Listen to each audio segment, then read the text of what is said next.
कैसे हैं दोस्तों आप लोग। दोस्तों आज की ताज़ा तरीन खबरें ये हैं कि खालिस्तान खाली आज़ाद नहीं होगा, कश्मीर भी आज़ाद होगा और हिंदुस्तान के 9 टुकड़े हो जाएंगे। ये किसने कहा है अभी आपको बताता हूँ मैं दोस्तों।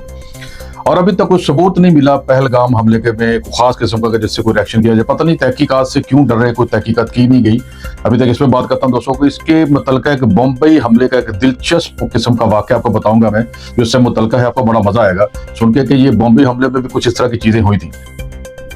और कर्नाटका एक स्टेट है हिंदुस्तान की, तो वहां पे पाकिस्तानी जो परचम है यानी कि झंडा है उसको सड़क के ऊपर बिछा दिया गया। और उसके बाद क्या हुआ मैं अब उसके आपको खबर देता हूँ।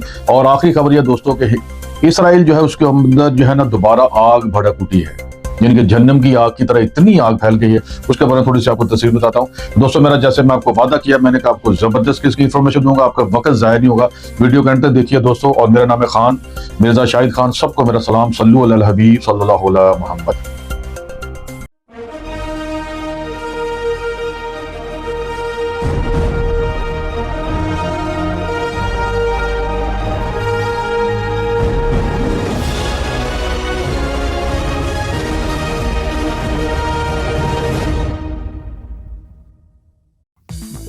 तो जी हाँ दोस्तों आपको पिछली वीडियो में मैंने बताया था कि सिख फॉर जस्टिस एक ऑर्गेनाइजेशन है जो कि खालिस्तान के लिए है। आपको याद होगा कि 1984 के अंदर हिंदुस्तान में इसराइल माजरत अभी इसराइल की मेरे ज़हन में वो आग मेरे ज़हन में अभी तक है कि वहां पे हिंदुस्तान में वो इंदिरा गांधी जो है उसकी हुकूमत थी, वजीर आजम थी वो उस वक्त। तो कुछ बात ऐसी बन गई कि सिखों के साथ उनका कोई मामला खराब हो गया। तो उन्होंने सिखों का मशहूर जो है गोल्डन टेम्पल, ये उसके ऊपर जनाब जो है उन्होंने फौज दाखिल कर दी। और ये यकीन करें कि मंदिर हो, मस्जिद हो या गुरुद्वारा हो सिखों का, हमारे सिख भाई जो हैं, तो वहां पे जूता लेके जाने वाला जो है बहुत ही बुरा समझा जाता है, बल्कि ये तो इंतहाई यानी कि जलील करने वाली बात है उस जगह को। तो वहां पे आर्मी दाखिल कर दी गई, इंडियन आर्मी जूते समेत। और देखो कि आपको मैं बताऊं कि जो इंदिरा गांधी के जो गार्ड थे वो भी सिख थे। अब गार्ड सिख क्यों रखे हुए और सिखों पे जुल्म क्यों हो रहा है, मैं आपको एक बात बताता हूँ कि सिख ही क्यों। असल में सिख हो या यानी कि मुसलमान पंजाबी हो या हिंदू भी पंजाब से हो, तो ये सारे जो है ना ये सेंट्रल एशिया से आए हुए हैं। अगर आप हिस्ट्री पढ़ के देखो तो इनके अंदर जो है वॉरियर टाइप चीजें होती हैं इनके डीएनए में। यानी कि ये इसकी मिसाल आपको देता हूं मैं। निजाम हैदराबाद वो भी कोई असल हिंदुस्तानी तो नहीं थे, उनके भी अबाउजदाद सेंट्रल एशिया से आए हुए थे और मुगलों के साथ उनका तल्लुक था। तो निजाम जो है हमेशा अपनी फौज के अंदर पंजाबी या पठान लेते थे। तो पंजाबी चाहे वो सिख हो या मुसलमान हो तो वो लेते। तो किसी ने मजाक से उनसे पूछा कि निजाम आप जो है ना अपनी फौज के अंदर हमेशा जो है वो पंजाबी और पठान क्यों प्रेफर करते हैं, इनके तरजीह देते हैं। तो उन्होंने भी हंस के जवाब दिया जो कि बड़ा जबरदस्त जवाब था, जो कि आज तक तरीक का हिस्सा है। उन्होंने कहा कि पंजाबी और पठान ये मर जाएगा भागेगा नहीं। ये कॉन्सेप्ट था अंग्रेज दौर से भी पहले का, और अंग्रेज दौर में भी यही साहब और निजाम ने इसका इकरार किया, यानी इसको माना। तो पंजाबियों को इसलिए इंदिरा गांधी रखा हुआ था कि सिक्योरिटी के लिए कि ये मर जाएगा मगर भागेगा नहीं। मगर ये वो भूल गई कि इनके ऊपर हम जो तशद्दुद कर रहे हैं, जो अत्याचार कर रहे हैं और इनके जलील कर रहे हैं इनको, तो इसका भी रिएक्शन भी आएगा। तो वही हुआ कि सिखों ने क्या किया कि नहीं बर्दाश्त हुआ उनसे, उनको गुरुद्वारे को जो है उनकी बेइज्जती की गई। तो उन्होंने सिखों ने ही इंदिरा गांधी के जो गार्ड थे उसको कत्ल कर दिया, उसको गोली मार दी। तो वही जो सिख है, तो अब वो उसके बाद उन्होंने जोर पकड़ लिया कि अब जो है ना हमने खालिस्तान बनाना है, अपना अलग कंट्री बनाना है। तो जो कि पंडित जवाहरलाल नेहरू जो है उन्होंने इनसे कुछ वादे भी लिए थे, ये बना रहे थे उस वक्त जब पाकिस्तान बनना था। मगर किसी वजह से पंडित जवाहरलाल नेहरू ने इनको कायल कर लिया कि आप हिंदुस्तान के साथ ही रहें तो आपको ये चीजें हम देंगे। वो अलग बात है, वीडियो लंबी हो जाएगी, मगर वादे पूरे ना किए गए। तो ये लड़ते रहे, पूछते रहे। मगर यह है कि फिर इन्होंने हैदराबाद के अंदर जो सिख आर्मी थी वो भी किस जमाने में गई थी कि हैदराबाद कहीं पाकिस्तान का हिस्सा ना बन जाए। तो निजाम को वहां से भगाया गया।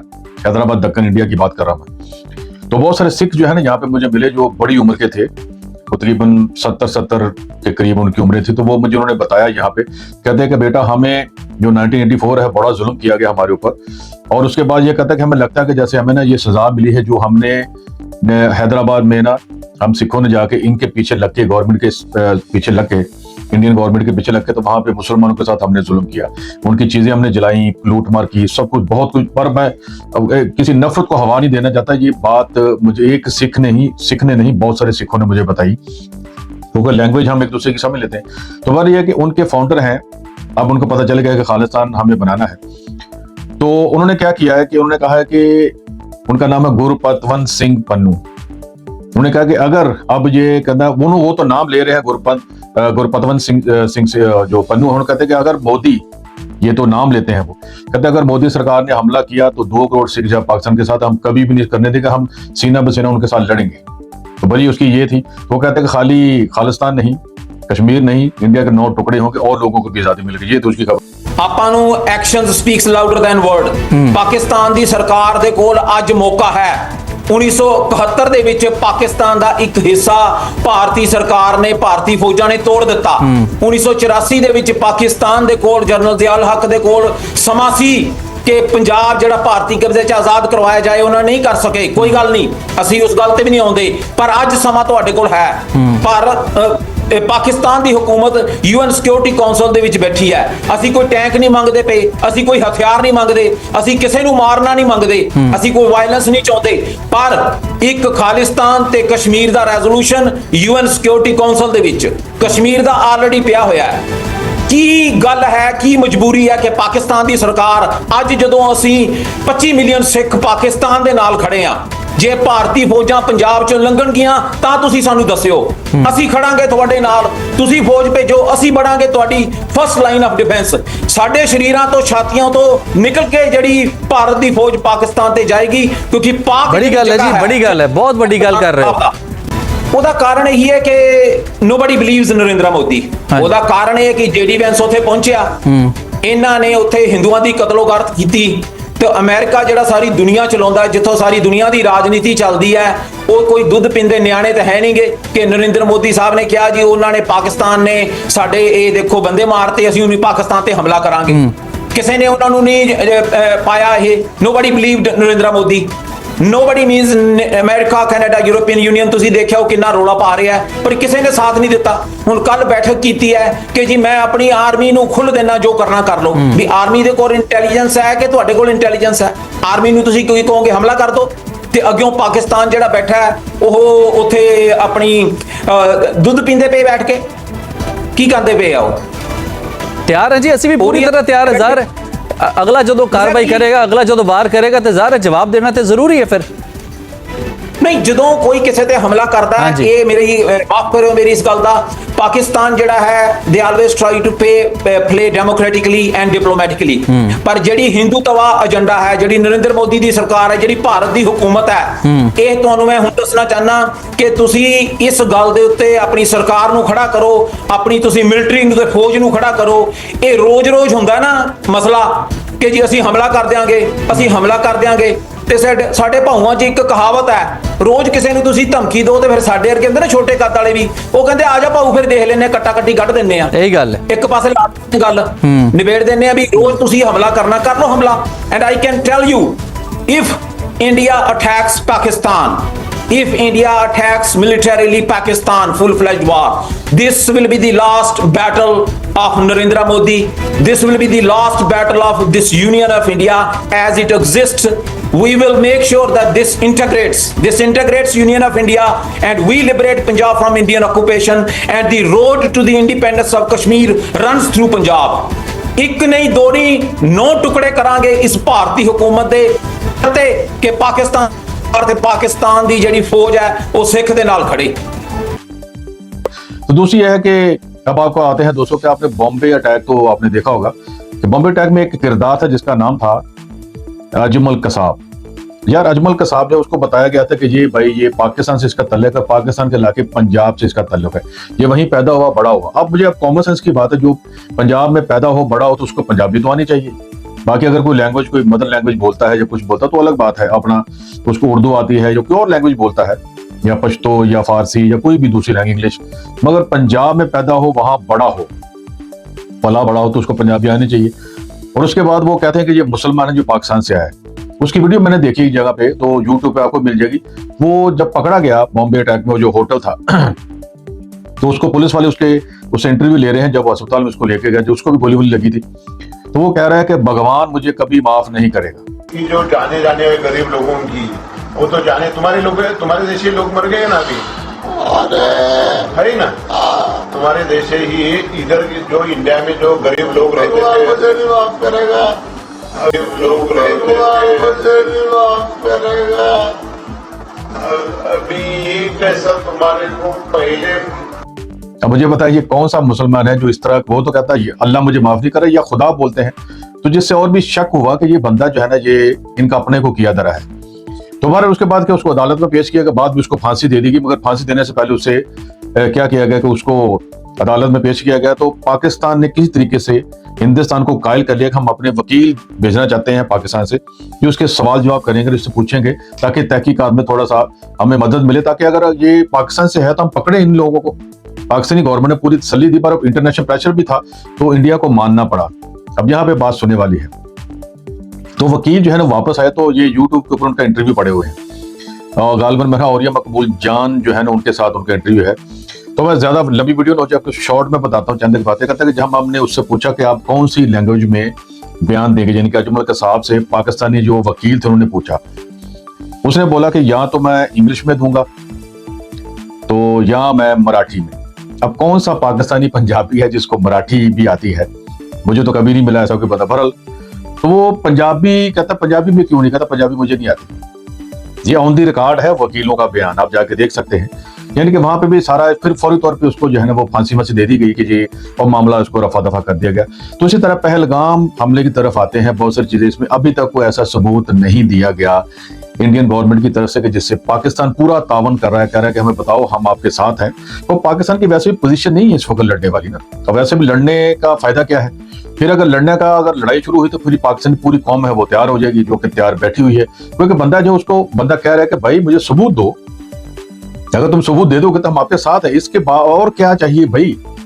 मगर उन्हें क्योंकि अब इलेक्शन वैक्शन करने होते हैं। तो इमरान खान ने उस वक्त भी कहा था कि जब ये इमरान खान के दौर में भी ये जो मिस एडवेंचर हुआ था, तो वो कल बोला कि यहाँ पे पाकिस्तानियों ने हमारे ऊपर हमला किया, पूरी दुनिया को उन्हें दिखाना होता है।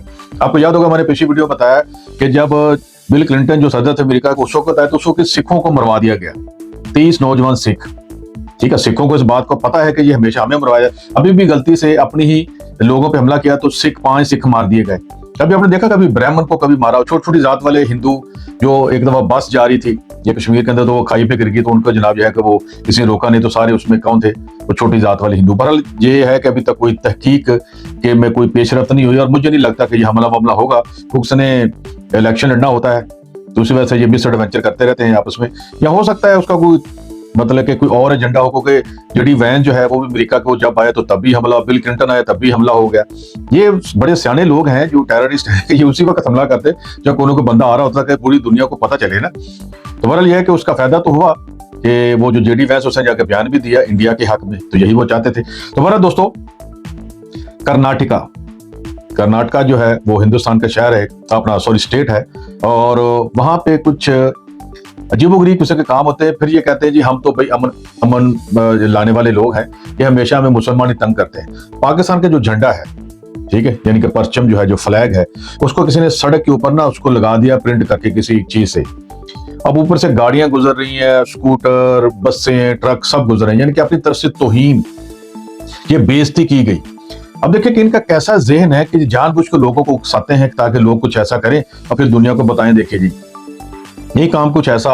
एक और भी है कौम जो है जो पूरी दुनिया में मशहूर, जिसका जिक्र कुरान में भी है, वो भी यही काम करती है, फिर वो पीछे हट जाते हैं। जैसे आप यूरोप में देख लें कि बहुत से लोग जो है ना वो कभी कुरान जलाते हैं, कभी कुछ करते हैं, फिर कहते हैं जी मुसलमान हमें मार रहे हैं, भी तुम क्यों इस तरह के काम करते हो? तो बात यह है कि अगर कोई हिंदुस्तान का जो तिरंगा है मेरे सामने किसी पे सड़क पे रखेगा करेगा, तो मैं तो उसको भाई ये करने नहीं दूंगा कि पाकिस्तान में, और मेरे ख्याल में कोई पाकिस्तानी भी ऐसा नहीं करेगा कि जो अगर कोई करना चाह रहा है तो बराए मेहरबानी ऐसा मत करे। उन्होंने ये जहलपन किया है ना, जहलाना काम किया, आपने नहीं करना है। झंडा जो है किसी भी मुल्क का है, वो झंडा होता है, उसका परचम, उसका फ्लैग, उसकी आन और शान होता है। अगर इन जाहल लोगों को अगर ये अक्ल नहीं है तो आप लोग जाहल नहीं बनना। आप लोगों ने, आपने कभी भी तिरंगा जो हिंदुस्तान को, उसको सड़क पे नहीं रखना, ना उसके ऊपर कदम रखना है, वो झंडा होता है। तो बात यह कि कुछ वहाँ मुसलमान औरतें थी, कोई मैं 30-35 साल की लग रही थी, वो उन्होंने पूरा बुरका बारा यानी कि अबाया पहना होता है, जिसको अबाया बोलते हैं, बुरका भी बोलते हैं, तो वो हिजाब भी लिया, तो वो उतरी हैं, अपनी स्कूटी पे जा रही थी। उन्होंने जितनी भी वो पाकिस्तान के झंडे थे उसको यानी कि हाथ से उखाड़ के जनाब अपने सीने से लगा के या अपने उसको उठा के, तो उसके बाद वो चली गई वहाँ से। तो ये है इस तरह के काम। अब फिर वो कहते हैं जी हमें नफरत मत करो। अब फिर वहाँ से कुछ जवाब आएगा, गाली को, हर बंदा अपना उसका मजाज हो तो कोई कंट्रोल कर पाता है, कोई नहीं कर पाता, तो फिर वो दुनिया जान की गालियां माँ बहन की वहां पे वो कमेंट्स में लिखते हैं लोग। ये नहीं करना चाहिए। झंडा झंडा ही होता है, चाहे वो किसी मुल्क का। हत्ता कि मुझे कोई इसराइल का झंडा बोले ना कि तुम जो है वो इसकी तौहीन करो, मैं नहीं करूंगा। ये हमारा मजहब हमें ये नहीं सिखाता। हमारे झंडे के साथ हमारी क्या दुश्मनी है भाई? बाज लोग करते हैं इस तरह, तो भले वो जज्बात अपने अपने होते हैं, बंदा नहीं कंट्रोल कर पाता, कुछ लोग झंडे को जलाते भी हैं, तो भले ये नहीं करना चाहिए इस तरह। तो दूसरा बात यह है कि दोस्तों कि इसराइल की आग जो है ना अब फिर वो भड़क उठी है। पता नहीं बाज लोग जो है उनको समझ नहीं आती कि खुदा की तरफ से कोई इशारे होते हैं, ठीक है, उसको समझ जाना चाहिए। अब ये जो है ना को इसके इसराइल की जो आग है, इसमें थोड़ा सा आपको बताता हूँ कि ये इसकी ताज़ा तीन सूरत ये है कि ये आग 30 अप्रैल 2025 को शुरू हुई और 2 मई 2025 तक जारी रही, जो अभी तक भी है, मगर वो अभी थोड़ी ठंडी हो गई है। इसके नतीजे में 25,000 से जो जायद है ना डोनम रकबे पर मुहित जो जंगलात है और बस्तियां जल गई। ये डोनम रकबा क्या होता है? डोनम होता है कि स्क्वायर किलोमीटर, यानी कि 1 मुरब्बा किलोमीटर, यानी कि 25,000 मुरब्बा किलोमीटर के एरिया पे जो जंगलात है वो जल गए हैं और बस्तियां भी जल गई। 45 से ज्यादा जो लोग हैं वो जख्मी हो गए, और जिनमें से 18 बहुत ज्यादा जख्मी हैं, तो उनको अस्पताल ले जाना पड़ा, और 10,000 से ज्यादा अफराद को महफूज मुकामात पर मुंतकिल किया गया है। आग पर काबू पाने के लिए इसराइल ने बैनुल-अक़वामी अमदाद की दरखास्त, इंटरनेशनल जो हेल्प के लिए उसने दरखास्त दे दी है, जिस पर यूनान यानी कि ये जो है ग्रीक और ये साइप्रस और क्रोयास, इटली और बल्गारिया समेत कई मुल्कों ने आग बुझाने वाले तैयारी भेजे और उन्होंने हेल्प भी की है, जिसने उसने मदद मांगी है। पर होनी चाहिए, बेगुनाह लोग नहीं मारे जाने चाहिए। और ये आग यरूशलेम के मगरब यानी कि उसके वेस्ट के जो जंगलात है, कुछ वहां पे इतने ज्यादा जंगलात तो नहीं है, मगर यह वहां पर लगी, जिसमें एक कनाडा पार्क यानी कि जो हमारा मुल्क है ना कनाडा, जो हमारा हमसाया है, उसमें भी शामिल है। यानी कि वो कनाडा जो है ना पार्क जो है वो यकीनन उसके जंगल के करीब होगा। उन्होंने कोई एक नेचुरल किस्म का पिकनिक पॉइंट बनाया होगा, जो ये अमेरिका में अक्सर होते हैं ऐसे। तो इसकी तहकीकात जारी है। तो कहते हैं कि ये किसी बंदे की गफलत की वजह से वहाँ पिकनिक भी लोग मनाते हैं, शायद उसी वजह से हुआ है, ठीक है। तो ये है कि उसकी जो शाहरा है, एक बड़ा हाईवे है जो कि नंबर 1 और नंबर 3, तो उसके लिए जो है ना वो बंद कर दिया गया है। तो इसमें मजे की बात और हंसी वाली और शर्म वाली बात यह है कि वहां पे कुछ लोगों ने इसका इल्जाम फलस्तीन के लोगों पे लगा दिया। यार खुदा का नाम लो यार, जो भी काम होता है वो जनाब यह है कि वो फलस्तीनियों के ऊपर लगा दिया। बहरहाल इसको रद्द कर दिया गया है कि ये फलस्तीनी ये काम नहीं कर सकते, ये काम का किसी और की वजह से। अब मैं क्या बताऊं कि बाज़ लोगों की आदत होती है कुछ भी हो जाए, या किसी जगह पे कोई बच्चे का बाप नहीं पता चला तो उस पर ये उसका बाप हो सकता है, यानी कि इस तरह के काम ये करते हैं लोग। तो दोस्तों ये थी आज की ताज़ा तरीन खबरें, और उसके बाद अगली वीलॉग में कुछ और चीजें मैं लेके आऊंगा बड़ी जबरदस्त। दोस्तों वीडियो अच्छी लगी तो उसको लाइक करें, सब्सक्राइब करें और आगे शेयर भी करें, और कमेंट्स भी दिया करें अच्छे। अगर आपको कोई चीज, आप मुझे कोई सलाह मशवरा देना चाहते वो भी दिया करें। तो दोस्तों मिलते हैं फिर एक दूसरी वीडियो में इंशाल्लाह ताला। अस्सलाम वालेकुम।